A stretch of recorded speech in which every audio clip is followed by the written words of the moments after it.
Okay, here we go.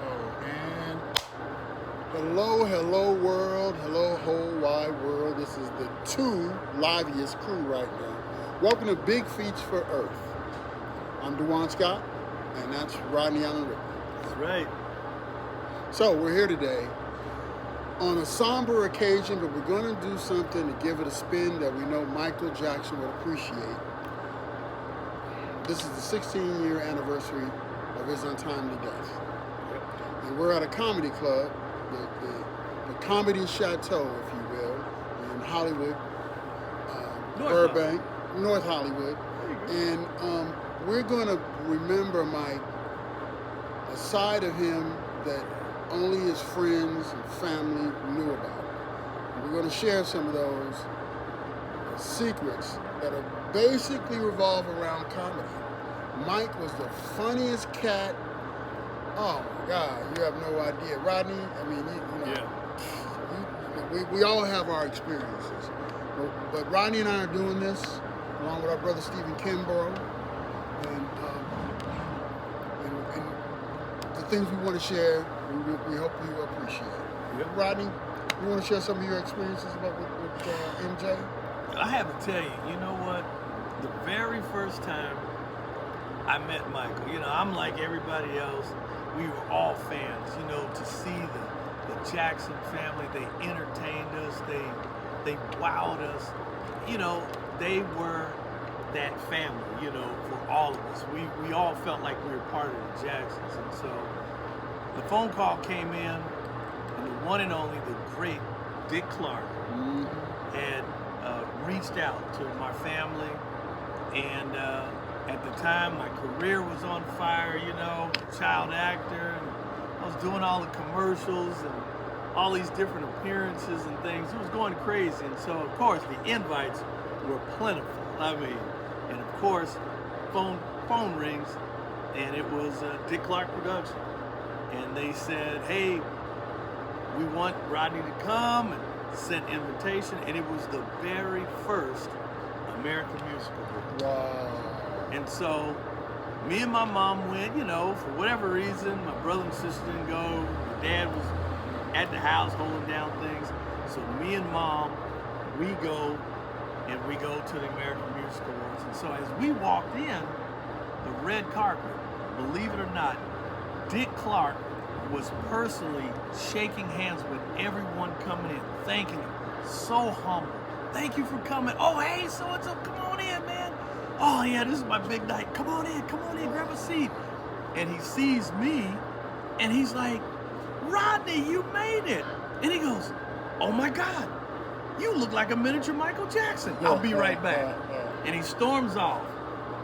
Well, what we find out, later we go in, we sit down, and I remember I'm sitting on the second row, and right in front of me had a piece of gaffer's tape, and it said Michael Jackson.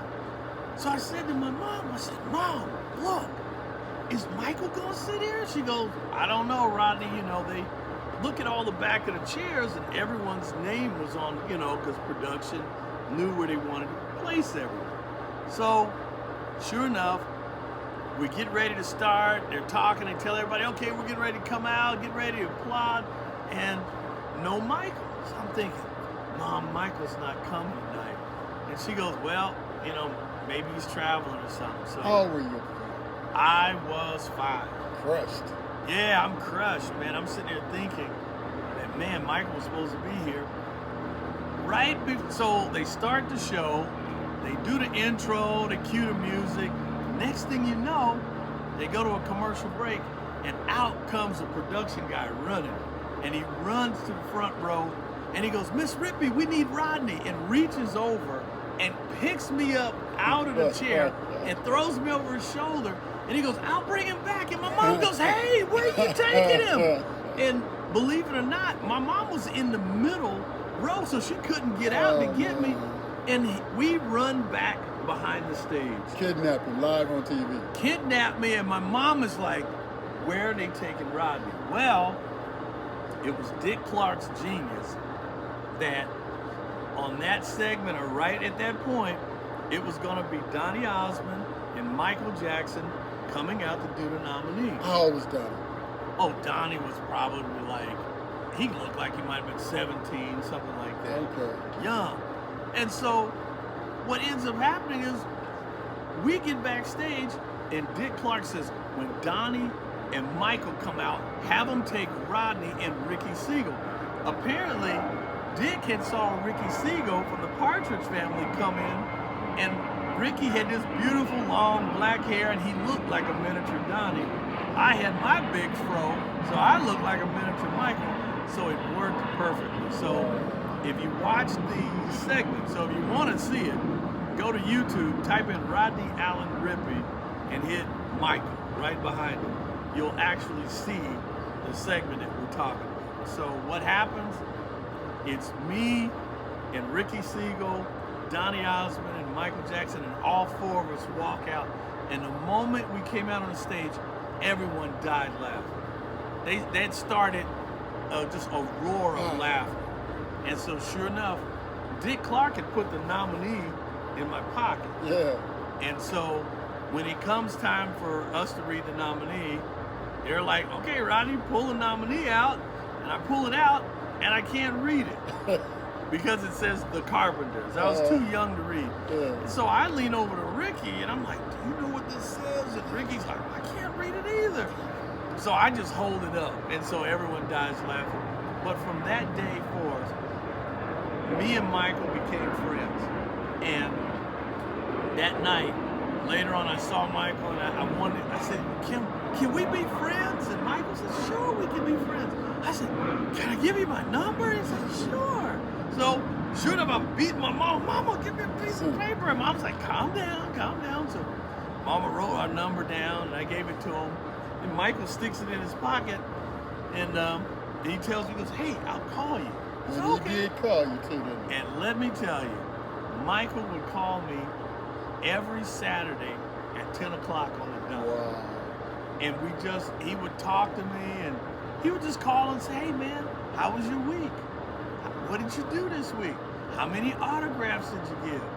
And I would tell him, yeah, well, me and my mom went here, people recognized him. And Michael was always giving me really good advice. And he always says, dress sharp, always look your best. You never know who you're gonna meet. And never turn down an autograph. Those are your fans. So I remember Michael. I love that brother. He gave me great advice. And he really, truly was the king of pop. You know, that's so cool because people went to great lengths to try to sully his name. You know, and inevitably it was clear, but I mean, people was just chasing after money and they felt this way. All the time I spent with Michael Jackson, you just knew there's no way that this guy could harm a fly.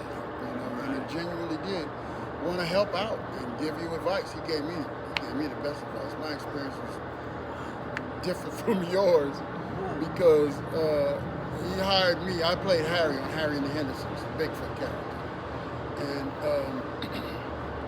you can see this is from Remember the Time. And one of our first practical jokes was to show up on the set with me in a $1 million Academy Award winning Bigfoot costume to do practical jokes on Iman and Eddie Murphy and John Singleton and John Landis and boy did we have a ball, man.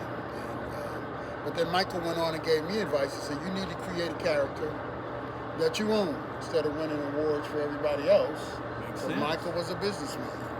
And so it took a while for me to try to come up with something that was befitting of what he advised me to do. And so I came up with Big Feats, F-E-A-T-S, as my own Bigfoot character that's on a mission to be the global mascot of the environment. And so the Earth doesn't have its own mascot. Well, now you have one, but that's something I think that Michael really did.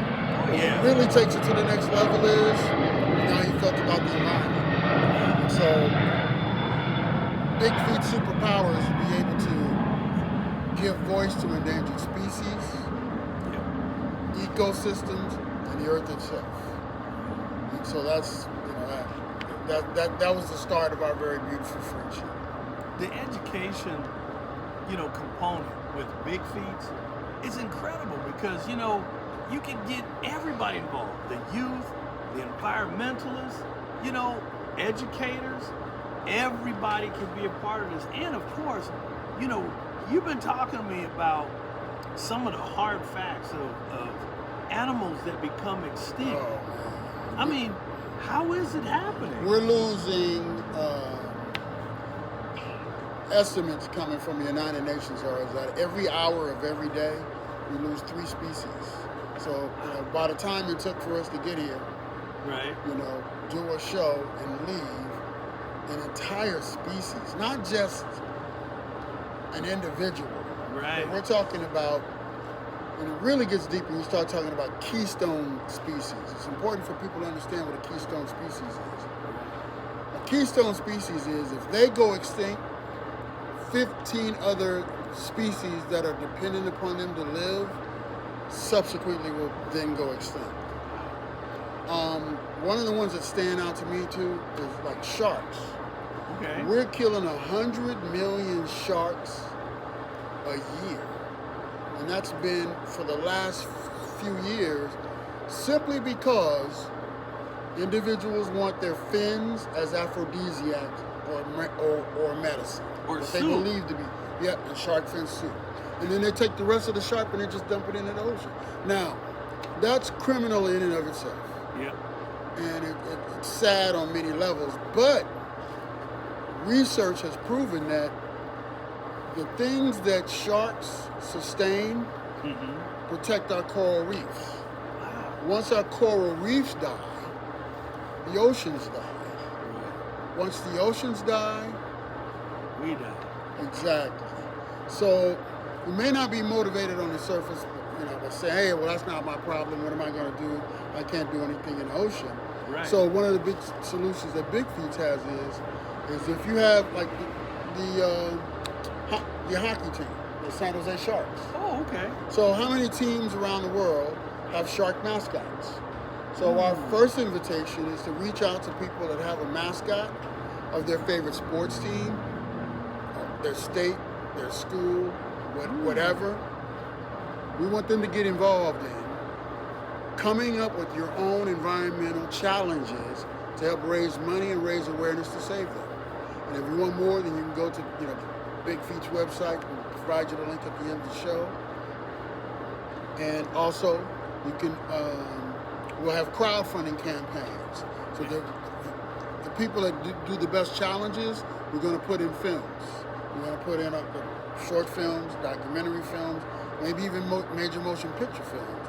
We're going to come out with a whole new way for you to have a hand in saving the world. We could depend upon politicians, and apparently they can only do so much. At the end of the day, it's going to be about us being hands-on. I'm a former Laker. I played my way onto the team. I didn't play my way into a game, but Magic Johnson and I were rookies together. I want to save lakes.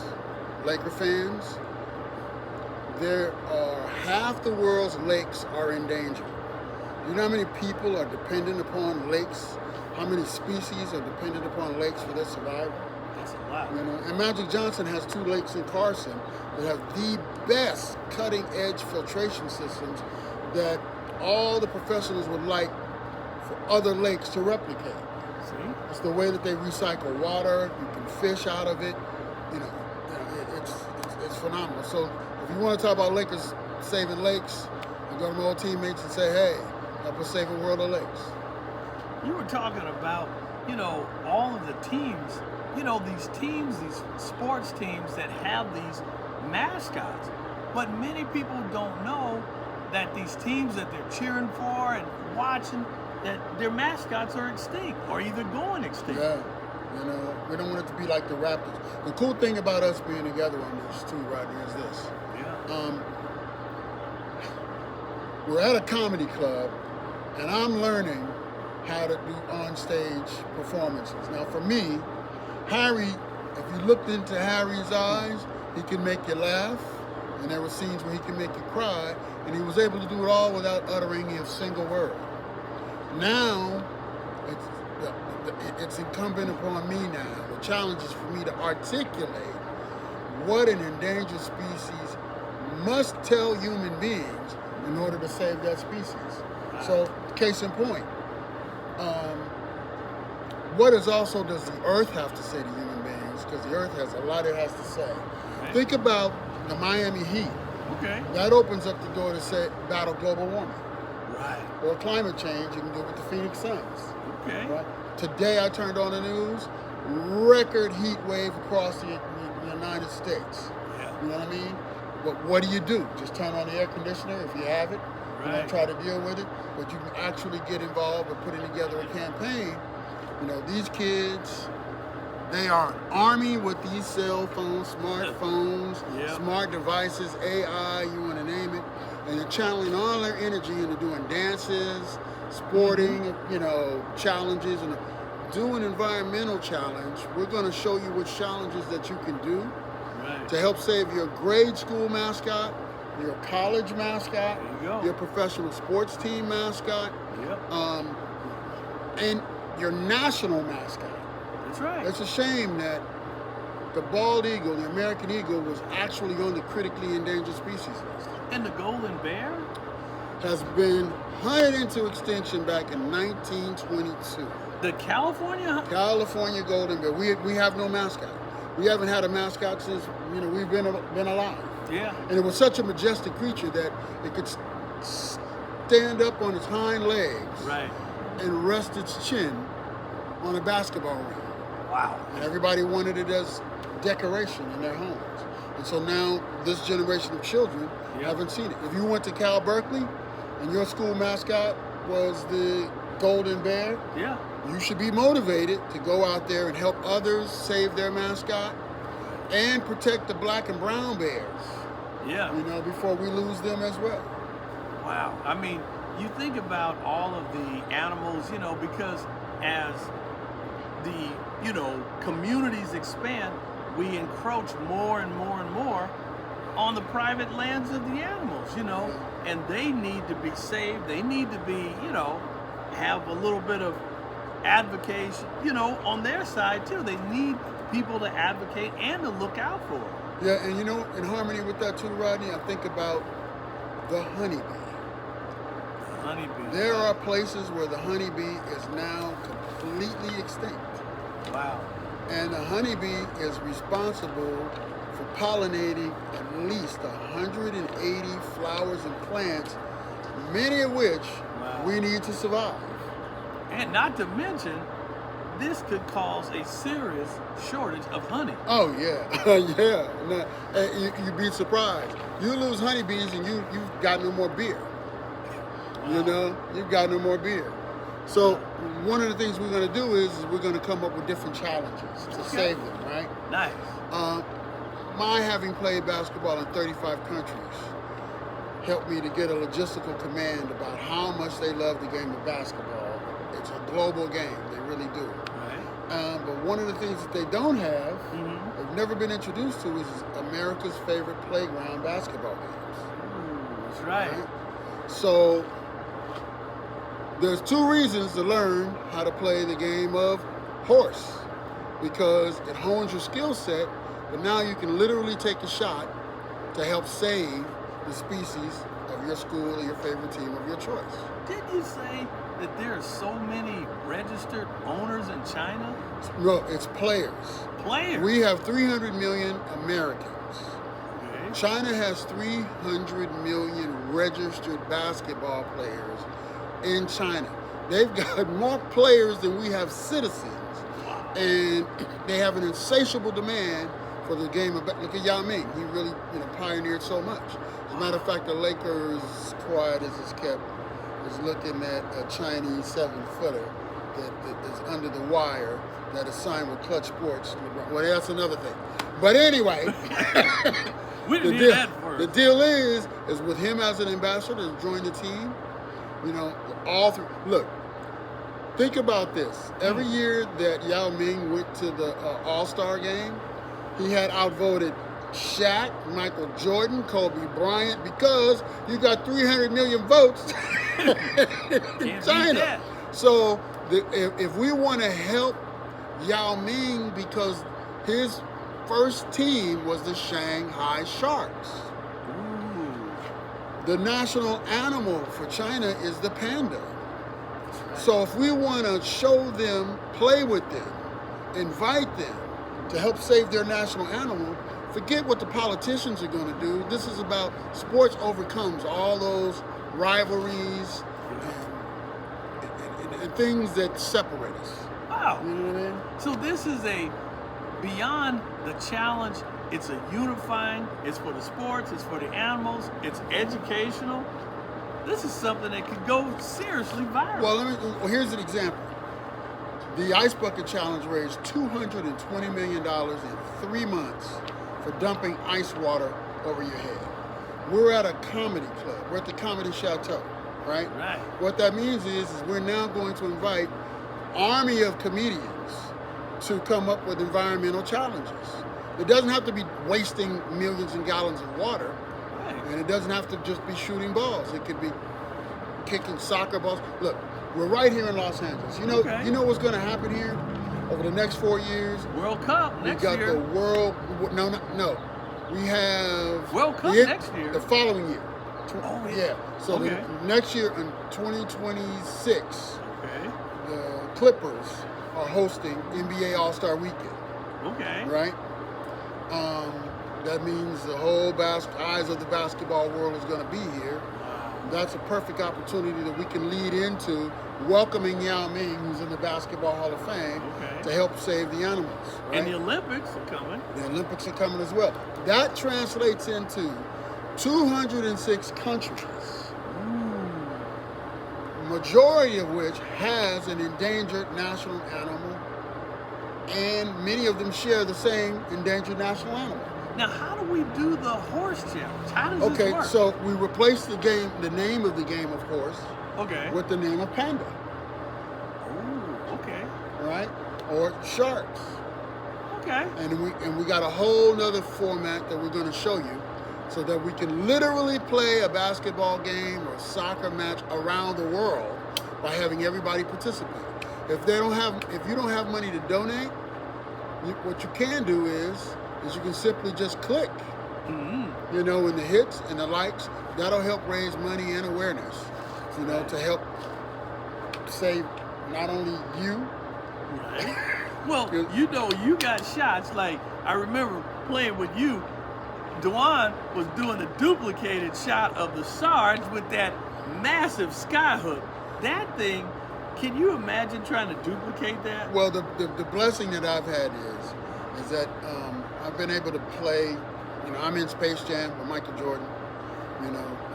I can't tell you how many commercials and TV shows and movies I've done with Shaquille O'Neal. But during the downtime, you're out there shooting around. Okay. So whether it's Kareem Abdul-Jabbar, whether it's Kobe Bryant, I've basically have compiled a knowledge of everybody's favorite trick shots. Ooh, okay. And so we can introduce those to fans that are fans of a particular player. Okay. Whether they're here or no longer here, you can take a shot in their honor to help take shots to save the world. Well, we got the coolest guy. We got Michael Cooper. You got Byron Scott. Lakers can bring a lot to the table. You challenge anybody you want, and that's what we want. The challenges come from the fans. It's just like the Ice Bucket Challenge. Okay. So you just basically say, hey, look, LeBron, or anybody that you want to choose in any different sport. It could be Messi. Okay. I'm going to challenge you to a shootout, a soccer shootout, or a trick shot with the ball in the feet. And if that celebrity accepts your challenge, then now you got a 99.9% chance of being in a movie or commercial or all the other things that we come to the table. In fact, we're looking at the Comedy Chateau logo, which is so pretty. We're going to put together an environmental film festival. Okay. This is the king of Hollywood, has all the celebrities. So you can from Leonardo DiCaprio to Ford, you name it. Somebody loves something. And we'll be able to challenge everybody to bring their best to help go on record. Right. and create content that is going to impact and drive awareness. Exactly. Because this is a very serious problem. Now, Rodney, you got a bunch of people that love you too, man. I've heard stories about how, Quentin Tarantino and Samuel L. Jackson, and, all the people that you can invite, either to do a script with for this or be a part of our film festival here, or even a golf tournament to raise money and awareness. And it's, and this content has a purpose. Yes. And that's the whole thing. A lot of people say that there are no new ideas. Well, this is very fresh, very new. But when you start talking about extinction and animals and things like that, this is a problem that's been long-standing. But we can have an active part in it. We can bring the entertainment. We can bring the sponsors. We can bring the dollars, and we can get people, and we all can share in the answer. I'm glad you brought that up, man, because in honor of Michael Jackson, the bar was raised in what am I going to come up with that he would like. Right. And when you're talking about Big Feet, you're talking about a real live superhero. That's right. And how can you come up with an original superhero between Marvel and DC and, all the heroes and all the superpowers have been taken? And so it is a very blessed and special situation when I think about the fact that Big Feet is so original. He's saving the world from real destruction, as opposed to superheroes that save it for fictional destruction. Interesting. So the first 20 people, to join the team, we want to. Team Comedy USA is the one that gives you tickets to do everything from paintball challenges. So you can also register. You got to go to teamcomedyusa.com to get more information. Stephen Kimbrough will welcome you with open arms and help wrap them around you. And look on Instagram. That's Team Comedy USA. Yeah. There you go on Instagram. Rodney, I'm gonna tell you, man. We're on a mission. This is cool, man. We got a mission, man, and I'm glad you're by my side, man. And together, I know we're gonna be able to make some huge progressions as we move forward to this. So. Well, everybody wants to see the world function and be better. They're very concerned about the environment. They're concerned about the animals because I have to tell you, if we don't protect them, who's going to do it? And you know what? They just don't know what to do. You hear all these statistics, but comedy is what helps distill all those harsh facts. Yeah. And then now we have things that help us to give you a formula, a selection of things that you can do to help save the world. So big shout out to all the producers out there, all you actors. Come on, let's join in. Get the young people, the community. Let's go Big Feet. Let's make Big Feet.